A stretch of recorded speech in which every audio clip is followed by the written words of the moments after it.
How to get percentage in Microsoft Excel? So we have this simple data. We need two columns, total marks and obtained marks. To get the obtained marks, you have to need to use the same formula. So equal and sum. Double click on it. Now select the subjects. Press enter. So this is the obtained marks, total marks out of 500. Now drag and drop.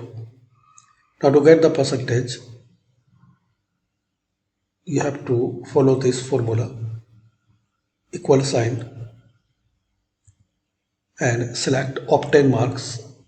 In my case it's L7. Then slash, you will get this key near shift.